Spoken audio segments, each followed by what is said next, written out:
A gente está de volta com a Aroma Cultural, depois desse pequeno intervalo, e essa conversa que está para lá de interessante e gostosa com o Roberto Guião, o historiador e genealogista.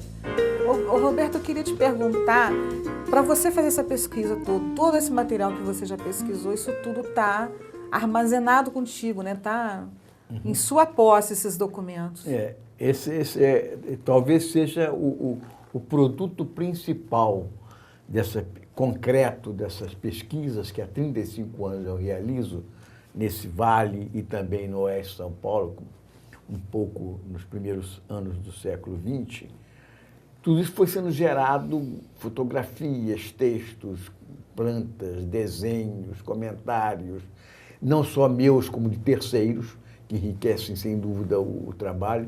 Isso gerou um arquivo muito rico, modéstia à parte, um arquivo muito diversificado e rico. Hoje em dia, para você ter uma ideia, são 260 pastas de 7 centímetros de lombada. Nossa.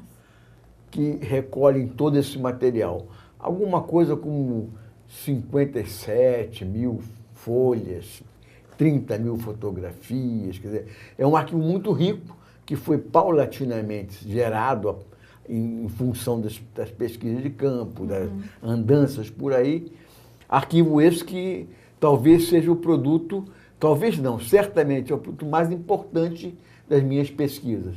Eu pretendo, inclusive, apresentá-lo a uma série de instituições culturais de porte que talvez possam se interessar em receber esse arquivo no futuro e disponibilizá-lo para pesquisadores. Tem que ser digitalizado, inclusive. Digitalizado. Né? Porque, inclusive, hoje, muitos historiadores me procuram, vão à minha casa, pesquisam estudantes de história, arquitetos. Com esse arquivo faço muitas palestras, faço muitas exposições. Então, ele já é útil hoje para os interessados que nessa história do Vale, das fazendas, das cidades, das famílias do Vale. E eu pretendo, a partir quando eu não porque eu já verifiquei que na minha família não tem pessoas que tenham muito interesse em manter esse trabalho, ou manter esse arquivo vivo e útil a pesquisadores. Então, eu vou ter que encontrar uma instituição perene, que seja forte, que se interesse por ele, para que mantenha esse arquivo disponível para os pesquisadores. Isso é muito importante, porque a perda de memória é uma característica no Brasil, né? É verdade. E na nossa região, então, a gente não tem tantas fontes seguras de pesquisa como a gente tem um trabalho igual esse seu. Inclusive, eu fiquei muito entusiasmado com esse, que no começo eu ficava um pouco preocupado em falar desse arquivo, e as pessoas achavam que eu estava puxando sardinha para a minha brasa, né? Mas quando alguns historiadores ilustres e competentes conheceram esse arquivo e começaram a fazer comentários elogiosos a respeito dele, inclusive um deles disse que não existe um arquivo a nível privado, quer dizer, de uma pessoa, sobre o Vale do Paraíba como um todo e alguma coisa do oeste de São Paulo também, tão rico quanto esse que eu conseguia desenvolver ao longo desses 35 anos de pesquisa. Muito importante então, isso. eu fiquei muito satisfeito com essa informação e realmente comecei a olhar o arquivo com outros olhos, vamos dizer assim. E acredito realmente que ele seja um repositório rico de informações para o resgate dessa memória. Muita coisa que tem no meu arquivo, por exemplo, já se perdeu, não existe mais, já ruiu, já acabou. Muita coisa que eu também não conheci, mas recolhi informação de outros historiadores e incorporei a esse arquivo também para dar mais consistência e mais conteúdo a ele. Não existe mais, desapareceu. Então, é realmente um repositório muito útil para quem se interessa em pesquisar esse nicho histórico do ciclo do café. Com tanta informação, com tanto documento, o Guião já fez 2 livros, né? Sim, 2 livros. O primeiro eu falei com vocês, que foi da história de Volta Redonda, esse aqui é uma história da Fazenda Três Poços, né? A história de toda a trajetória da Fazenda Três Poços e a família Monteiro de Barros. Exatamente. Não é isso, Guião? Exatamente. Esse livro você fez em parceria com a editora da FOA. Foi feito pela FOA, foi em parceria com um historiador chamado João Hermes Pereira de Araújo, que é muito, muito meu amigo, e é casado com uma Monteiro de Barros, é um historiador muito, muito conceituado, membro do Instituto Histórico e Geográfico Brasileiro, embaixador de carreira, e ele tinha escrito há muito tempo atrás um trabalho, apresentou num congresso de história, foi sobre a Fazenda Três Poços, porque no livro de Volta Redonda, aquele que você mostrou anteriormente, eu faço um pequeno resumo da Fazenda Três Poços, que certamente foi a mais importante fazenda nesse 8º distrito de Barra Mansa, que eram as terras de Volta Redonda na época, né? Aliás, Barra Mansa, como município, foi muito importante no ciclo do café.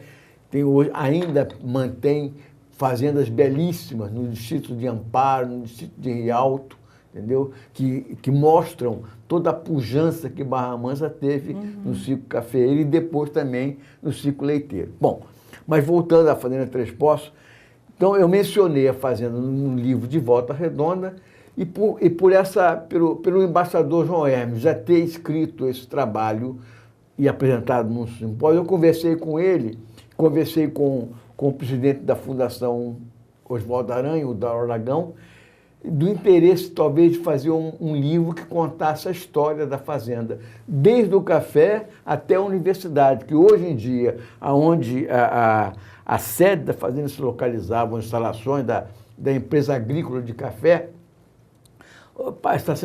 passou a ser ocupada pelo campus Olésio Galotti da Fundação Oswaldo Aranha.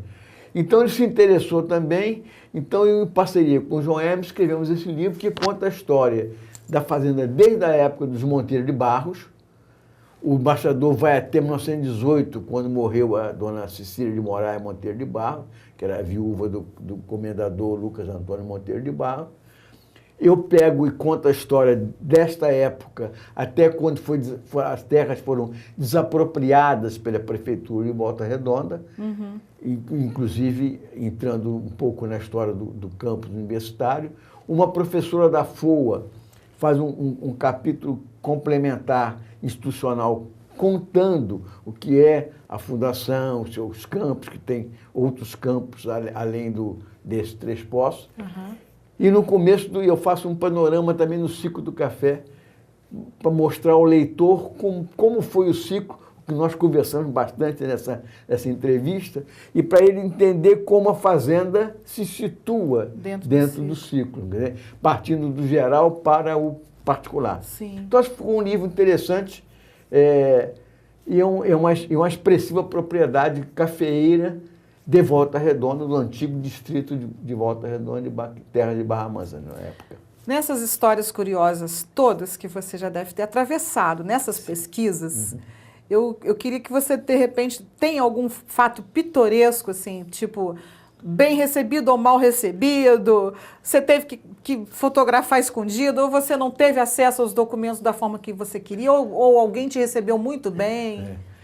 As duas coisas aconteceram.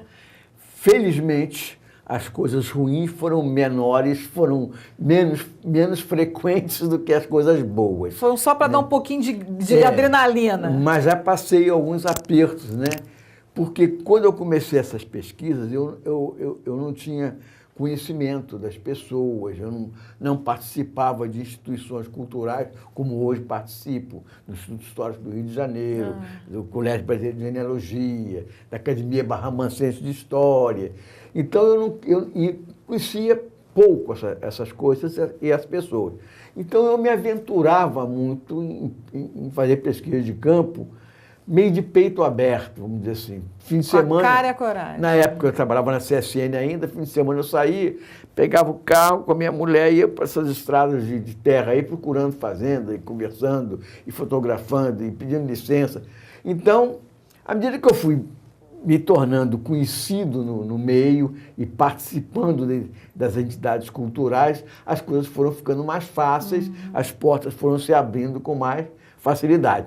Mas no começo eu passei alguns dissabores, chegar na fazenda, a pessoa não entendeu o que eu queria, embora eu tentasse explicar, e me ameaçar com espingarda, saia daqui.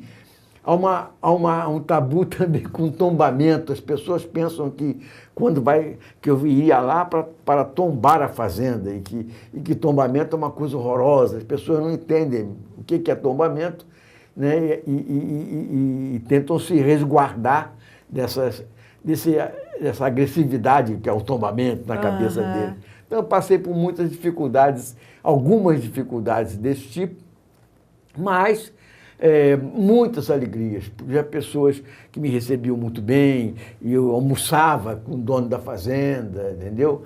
E depois eu mandava para ele um texto sobre a fazenda que eu escrevia, fotografia. Então, tive as duas coisas ao longo do tempo, mas felizmente mais alegrias do que tristezas. Menos adrenalina e mais emoção para o bem, né? Bem, exatamente. Coisas bem mais agradáveis, né? Eu imagino que não deve ter sido esses fins de tarde, depois de fotografar e conversar, e os passarinhos cantando, e a esposa acompanhando, então, mais divertido ainda.